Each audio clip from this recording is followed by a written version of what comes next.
There's one thing about going home. There's another thing about not necessarily just going home, but also going to a place that didn't want you anymore.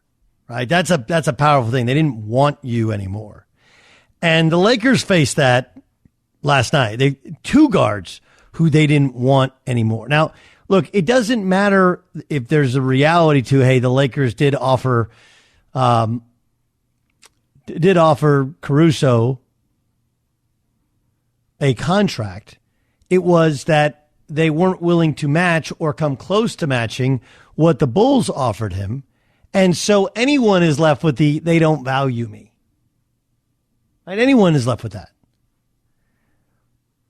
But then when you factor in, you got Lonzo Ball, who they drafted number 2 overall, and a couple years later they traded him. Right?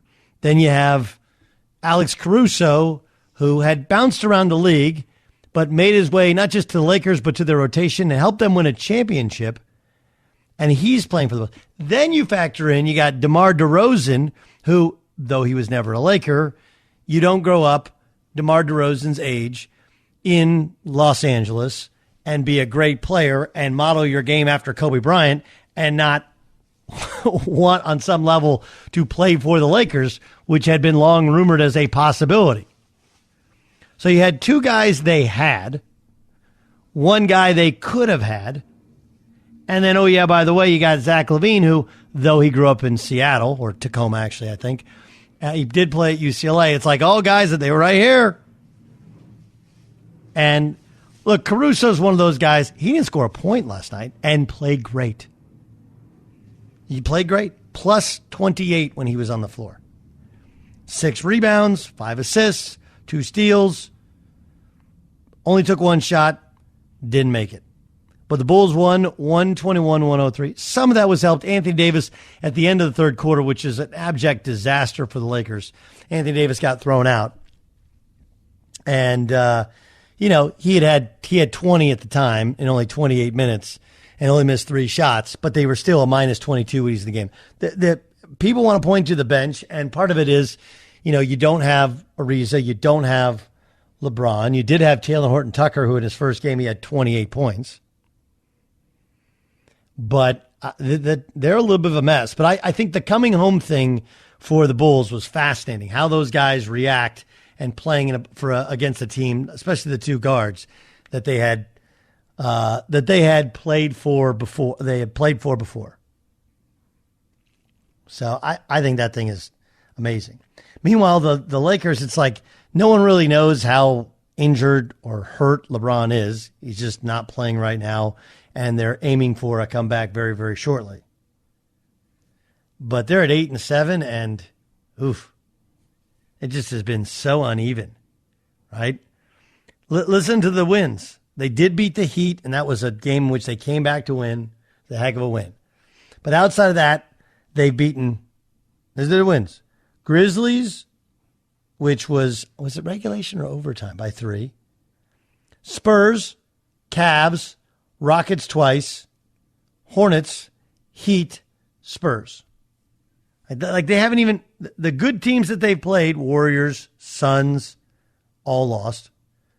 And, lost to the Trailblazers. That was embarrassing. Although, again, don't have LeBron James.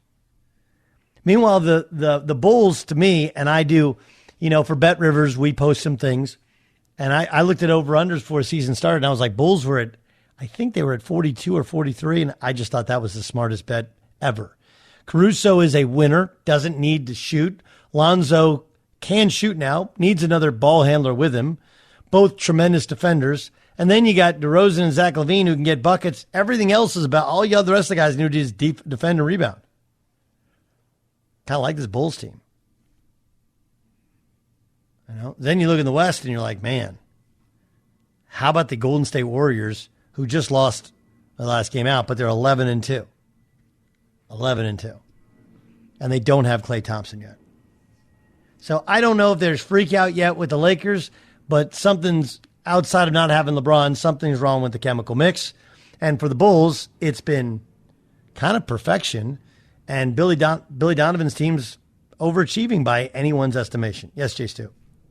Where are you right now on Lonzo Ball? I mean, I've been fascinated by this guy's career only because it came in so strangely with his old man overhyping him, and I always thought he was a victim of that overhype, and it wasn't fair to him. But like, where do you put him? Is he above average NBA player? Is he like top 10 NBA point guard? Like, where do you put him at this point in his career?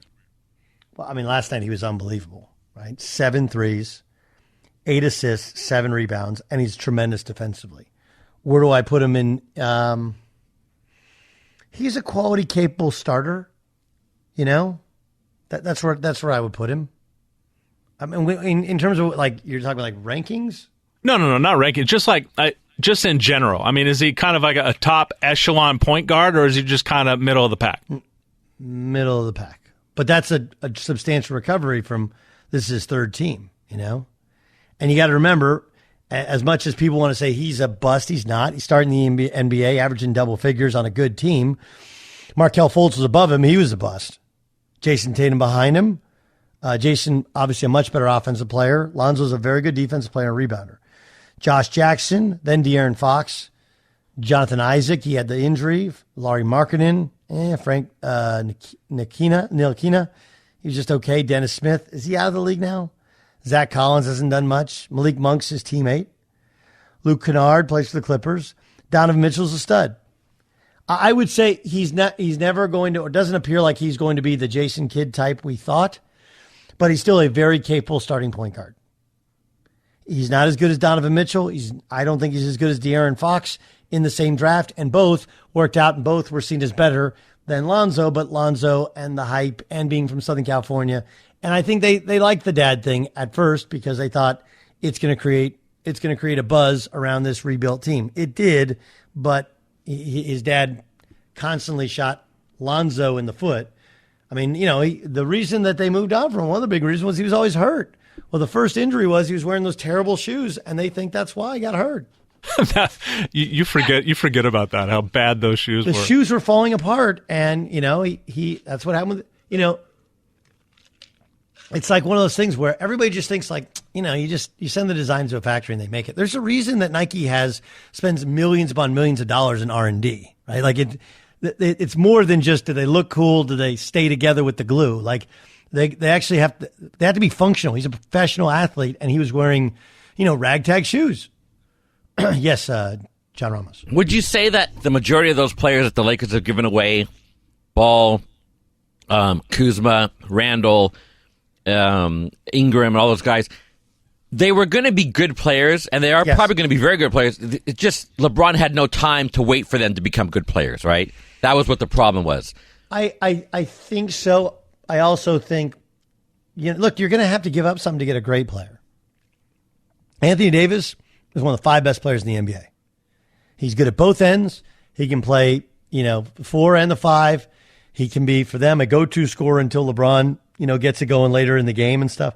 But so you're going to have to give up good players to get him. Did they give up too early on some of those guys? Maybe. You know, but the other thing is, like, what we have a tendency to do is only track the box scores like Brandon Ingram.